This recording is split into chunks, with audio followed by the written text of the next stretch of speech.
Hi, I'm Martin Jarvis, and once again I want to welcome you to listen. So, Juneteenth is right around the corner. It's a federal holiday. Great. I love federal holidays. But you know what? I'm really not a fan of Juneteenth. And I know that puts me in the minority. But I can't help it. When I think of Juneteenth, when I think of all those slaves who were emancipated, but their owners just didn't tell them, or those who really didn't own them just didn't tell them and kept them working, it just reminds me, it just reinforces the reality of how treacherous those people were, that they would be that vile, that rotten, to keep people who were actually free believing they were slaves and doing all their bidding. And I'm sure they were still whipped, they were mistreated, tortured, raped, believing that they were still slaves. Heinous. So I don't celebrate. And you know what? Because I was thinking about this, it seems like everybody I speak to, my family and friends, they're all, excited about the Juneteenth and the idea of it. But maybe it's because I study a little bit more history. And I recognize, and I think we all kind of recognize, that even after emancipation, black people suffered terribly in this nation. They had laws, the vagrancy laws, where if you were not employed, they can throw you in jail. And so the people of a town, those that had businesses, would not hire these newly freed black folks. And they would call the authorities, and the authorities would put them in jail. And then they would take these prisoners and loan them out to the plantations. And these plantation owners treated these prisoners now, slaves really, a lot worse than they were treated when they were slaves. Because as slaves, you were valuable. And as mistreated as you might have been by the owners, they weren't going to mistreat you to the point of death, because they recognized they would be losing money because of losing a valuable piece of farm equipment or plantation equipment. But when these were prisoners working for them, they weren't losing any money, and they would often work these prisoners to literal death. Okay. As well, we know the plethora of lynchings, the mistreatment, the maiming, burning, rapes, people would just disappear. So it wasn't like we're free, ding dong, the witch is dead and life is great now. It was horrible and horrendous for the newly freed slaves. And you're talking about in the 1865 and also, you're talking about through the 1800s and the 1900s, because the civil rights movement was like in the 1960s. So you're talking about 100 years after the slaves were free, they're out there still lynching black people, still beating and murdering and killing black people. And to where we had Martin Luther King out there with all the stuff they went through, just trying to usher in some civil rights for these people.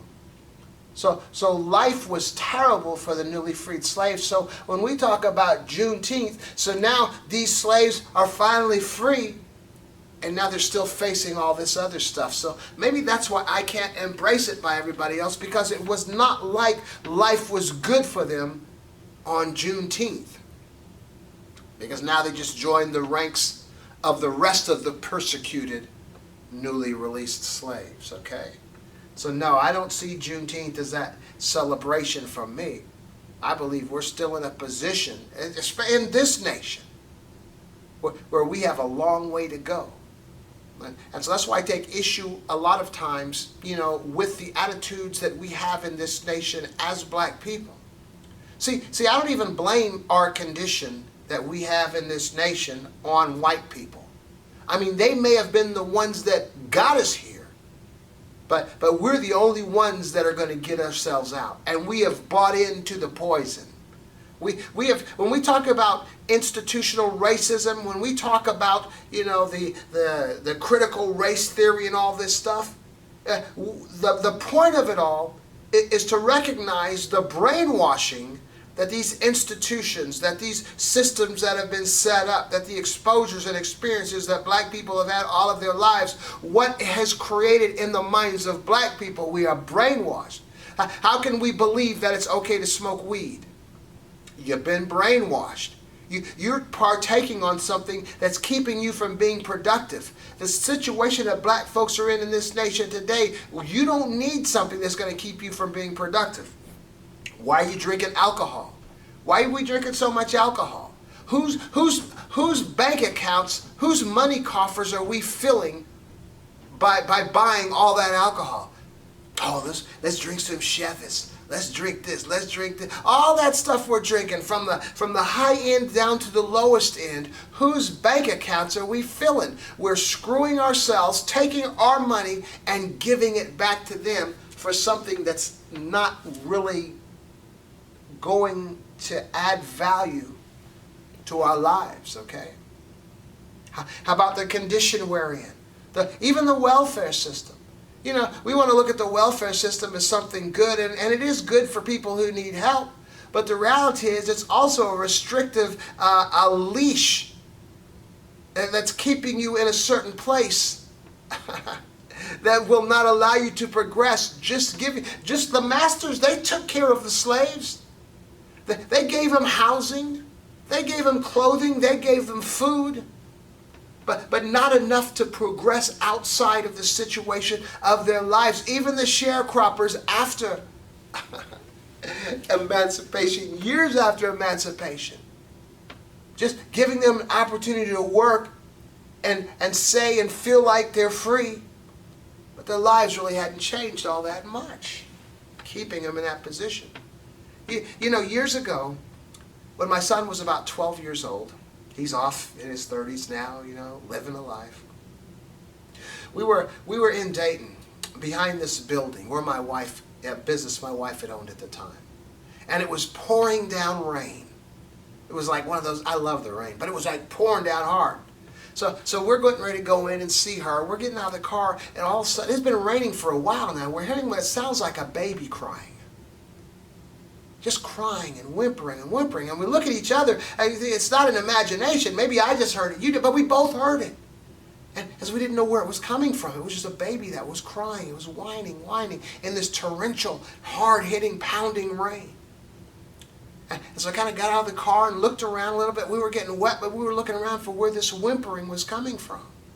And what we noticed was a fence, a yard, a fenced-in yard. And in the middle of this fenced-in yard was this doghouse. And in this doghouse, chained right into the doghouse, was a German Shepherd. Now, it was sitting, you know, inside the doghouse, so it wasn't getting wet. It was sitting right at the edge, but it was chained there. And then we saw in the ground in front of this dog was this big hole in the ground, and there were like 4 or 5 or 6 puppies in that hole in the ground, and the water was up to their noses. They were about to drown, and they were whimpering. They were sounding like little babies. So I'm looking at my son, okay, I'm going to go get those dogs. So I started approaching the fence. All of a sudden, that mother dog, that German Shepherd, came charging at me. But she was on a chain, so she came at me, but she was only, you know, about 2 feet away from me. But there was no way I could get to the dogs because that hole was right in front of the doghouse. And I can imagine before the rain came, the sun was out. Those little puppies were just playing and rolling around, probably nibbling on each other in that little hole, just having a good time. But as that rain kept pouring and kept pouring, that hole was beginning to fill up with water, and those little puppies couldn't get out. They were getting ready to drown.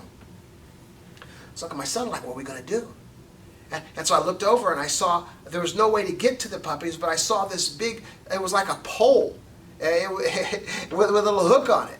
So what I did was I got the pole, and I hooked it to the chain on the German Shepherd's neck, and I pulled it and pulled it and pulled it all the way up to the fence, and it's barking right up there in my face, but it can't get to me. But I'm holding it here, and I said, son, you hold this. And so he was scared, but he took that pole and held that pole there while that dog was going crazy. And in the meantime, I climbed over the fence, and I was able to get those little puppies out of that puddle and set them closer to the doghouse where they would be safe. And then I got out of the fence, and then we let that dog go. And what I'm using as an analogy is that mother dog thought that she was protecting her little pups. They were in that hole and they were getting ready to die, but all the while the mother thought she was protecting the pups and then protecting the pups from us. Finally, we had to go in there and intervene and make sure those pups were saved. That's what I'm telling you right now. Our lifestyles as black people, many of us in this nation, we're chained by the house, and that chain is the system that this nation has us in, believing that we're okay. We're sitting here and we're warm, we're dry, we're not getting wet, and we have our food, and our children are out there playing, but those children are getting ready to die right before our noses, and we don't even realize it. What I'm suggesting is we need to begin to challenge our lifestyles. Recognize that there is no slavery today. There's no Jim Crow today. There's no vagrancy laws where you're going to go to prison and be part of a chain gang or given out or loaned out to a plantation. The prisons, the chain gangs, those issues are in our minds right now, and they're keeping us like that mother dog chained to that house. We need to recognize that the only ones that are going, we may not be the reason why we're in that boat, but we're the only ones that can save us, and we're the only ones that can save our kids. So this whole thing about getting weed legalized, that's okay for them, but it's not okay for us. The whole thing about the alcohol issues and catering even to advertisements of black people, and we have these liquor stores all in our neighborhoods. Come on now, that's not for our benefit. Who do you think's pockets are getting lined with that money that we're spending our hard-earned money on that alcohol? It's not us. It's not our neighborhoods. We need to recognize that we're in a nation that has never been for us. But we're also in a nation that if you put your mind to it, you can be successful. You can get it together. You can get yourself out of the mess you're in, but you have to recognize you're going to have to make some decisions. Man, and the decisions we talked last week about, like this abortion issue. I'm amazed at all the black people that are linking arms and trying to get this Roe v. Wade, make sure that it's still in effect. As for me personally, I see it from another perspective. Now let me share this with you. About 30 years ago, and people that are about my age will remember this, is when the government came out with the numbers, with the population numbers, that in the 21st century, which is now, we're in the 21st century, that white people are going to become a minority. That white people will no longer be the majority in this nation. Now, how do you think that went over? Why do you think we have such strict immigration laws for people of color coming in this nation, but not for white people coming in from Europe? Because we're trying to subvert, they're trying to make sure that doesn't happen. And so it's like in the military, they have this maneuver called a flanking maneuver, where you're fighting the enemy head on, but then you have your other guys coming around back and they're going to attack the enemy from the back. You just flanked the enemy. So there's a flank going on in this government to black people, and it's that the immigration laws that are keeping black and brown people attempting to out of this nation while allowing white people from Europe into this nation is an attempt to help change those future population numbers. And so as well, we're looking at the abortion issue. See, the problem is the abortion issue was meant for black people. The abortion issue was meant for black people to curb their population growth, okay? But what the problem, because this is all part of the plan to prevent white people from becoming the minority in the 21st century, okay? So if they limit the immigration of black and brown people in this nation, and they allow white folks to come, look, the Ukrainians, they're having them come over and giving them free college. Come on. What I'm saying, so they're bringing white folks in and keeping the brown and black folks out. And as well, they're expecting that black people would just really be embracing the abortions, that this would cut down tremendously on the population of black and brown people in this nation. But what they didn't count on was abortion being so popular among white women. So that's throwing a monkey wrench in the whole plan. Now, this is for these people over here to curb the population. Now, white people are really trying to get their abortions, getting their abortions, and so they got to put some halt on that. Wait a minute, this one isn't working. So we got to put. So it's funny how you can get the people arguing and fighting over stuff that they really don't know what they're fighting about.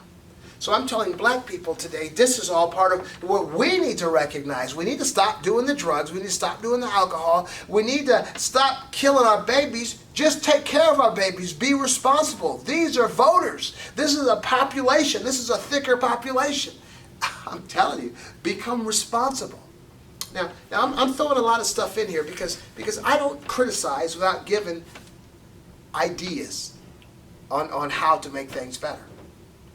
Now I was kind of chastised on Facebook a couple of weeks ago because I was looking at a set of a post and a bunch of comments about the minimum wage. I think they were out of California or somewhere where like rent is really high, you know. And they were complaining that they needed the minimum wage raised because it was just not livable at the rate that it was over there. And so my response to those people was, you need to make yourself more marketable. And man, I took a lot of flack from that. So let me, instead of putting it out to all those people in California on that post, let me just talk to black people today. We need to make ourselves more marketable. See, what I took issue with those people on that post was that they weren't trying to improve themselves. They just wanted the minimum wage raised. So I mean, that was the totality of their aspirations. It wasn't to be better, to be greater, to do this. They wanted the minimum raised. So they weren't trying to get above the minimum. That was, their aspirations were not that high. They just wanted the minimum raised, and they were satisfied being at the minimum. That's not good. That's not good for black people in this nation. We've been here too long. We were forced to settle for the minimum. All of our lives, your grandparents, your great-grandparents, all the way back were forced to settle for the bare minimum. Why are we satisfied with the minimum? The minimum wages, minimum housing, minimum welfare. Why? Why are we satisfied with it? We're like that dog chained to that house while the children are facing their doom, okay? And so I wouldn't just criticize those people without offering them a solution. My solution was this, look. The post office in every state is hiring. And I believe they started about $18 an hour or so.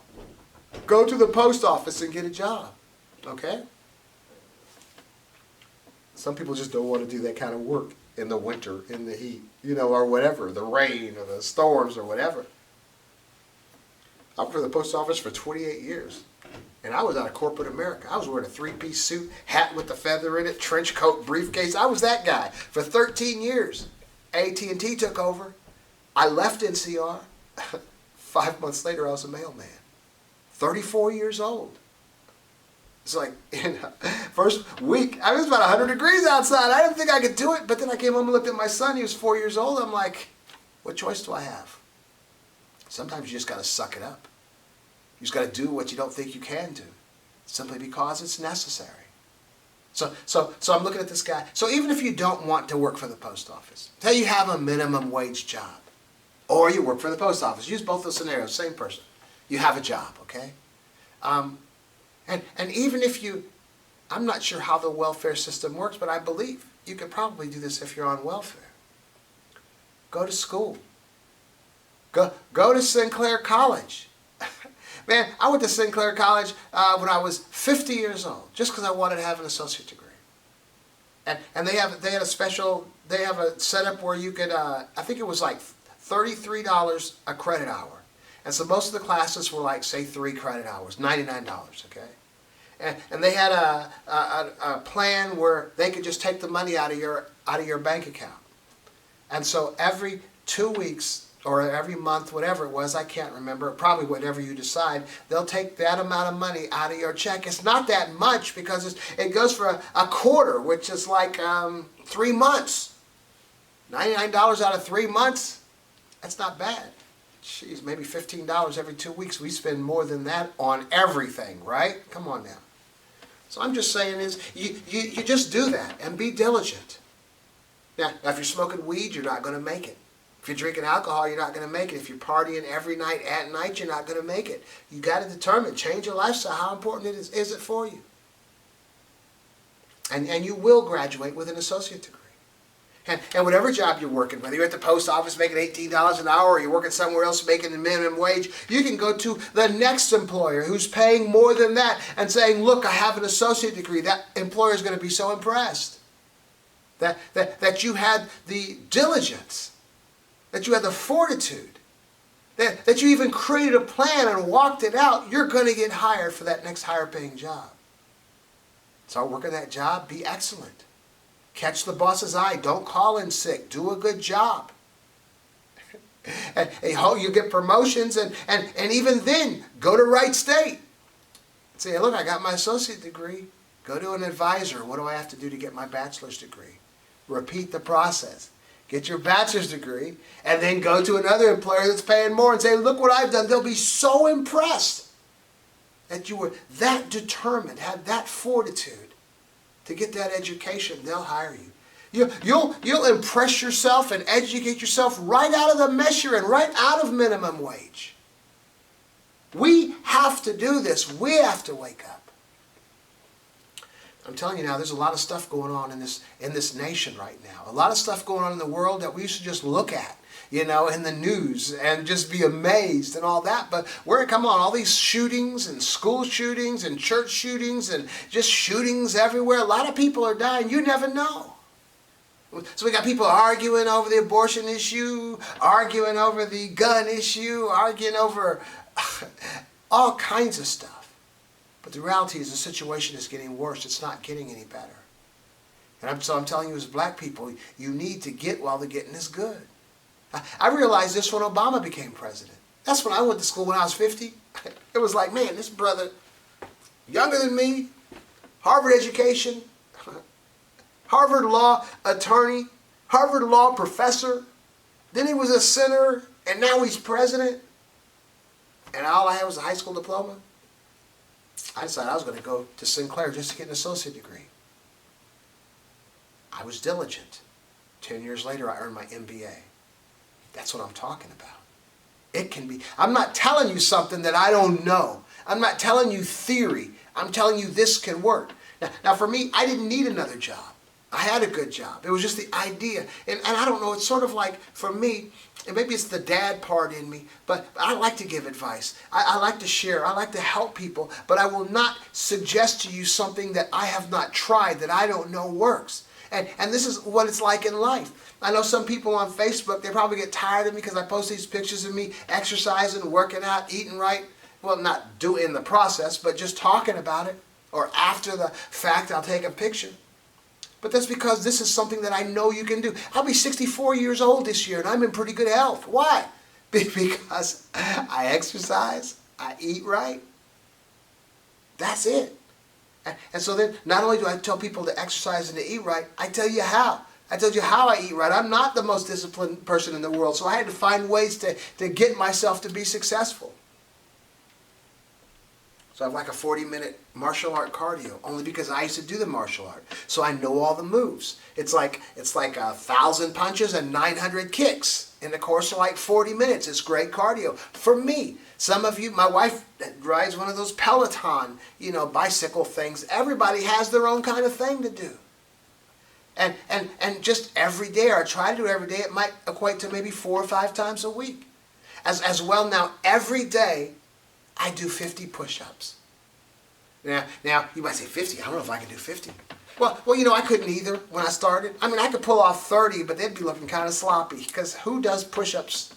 I was in the military a long time ago, but who just does push-ups in their regular life? I wasn't.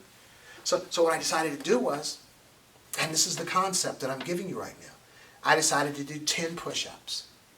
And I was going to do 10 push-ups for 2 weeks. And after that 2 weeks, I added 5. Then I did 15 push-ups for 2 weeks. Then I added 5. I did 20 push-ups. I kept adding to where I got to 50. And now, for over a year now, I do 50 push-ups a day. And what does that equate to?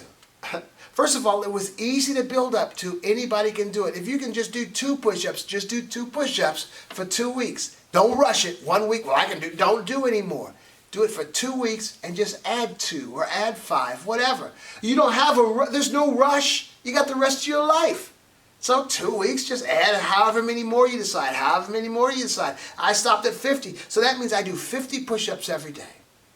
That equates to 350 push-ups every week. That equates to 700 push-ups every 2 weeks. That equates to 1,400 push-ups every month. Guess how many I was doing before I started this? None. Now I do 1,400 push-ups every day, every month. And sit-ups, man, same way, man. I started doing, first I did 10. And I was going to do like, do about 2 weeks. Now I can start. So then I did 20. But I do 40 push-ups now, every day. Okay? 40 push-ups, that equates to sit-ups, 280 sit-ups every week, which equates to 560 sit-ups every 2 weeks, which equates to 1,120 sit-ups every month. So I'm doing 1,120 sit-ups every month, and I'm doing 1,400 push-ups every month, and now I have this wooden dummy. Now this is the thing, man. This is really cool. Now, so you see some of those kung fu shows where they got the guy working out on that wooden dummy. It's this long cylindrical thing, has these 2 poles sticking out here, 1 pole sticking out, 2 poles sticking out here, and the thing down here. Well, I use that. I found a guy on YouTube that has lessons, that teaches lessons. Each lesson is like 2 or 3 moves. So I'm using the same concept. Every 2 weeks, I go to the next lesson. So now I'm going into lesson 6, and basically I do 50 times a day. So the wooden dummy now, I'm doing that 1,400 times a day as well. And the key for me is, the way it's simple is, now the cardio is 40 minutes, but the sit-ups take about 2 minutes, the push-ups take about 2 minutes or less, and the wooden dummy takes about 3 minutes. So I can do it without getting burned out, but it's benefiting my body. And I eat right. Every day that I work, I eat right from the time I get up to the time I get off of work. Okay? Because I'm not really that disciplined, but I can do it. And then I just eat whatever I want to when I get off. Nothing crazy. And because I'm not going to want anything crazy, because I've been eating throughout the day. And I'm just saying is, I'm giving you a way. Okay? But we have to get it together. So all the stuff I'm doing, now I'm not drinking alcohol. I don't smoke weed. I don't eat fast food. Okay? I'm getting myself together. I'm in pretty good health for a 64-year-old man. Well, November I'll be 64. So I'm just suggesting that what we're going to have to do in order to get ourselves together, definitely the education thing. Okay? We're going to have to get healthy. We're going to have to stop breaking any kind of laws, giving them any kind of excuse to put us on that plantation. And we're just going to have to take care of our business. And so that's what I'm sharing with you today. We need to be ready for a transition of power, because we're going to be in a position of power, but we have to get ourselves ready first.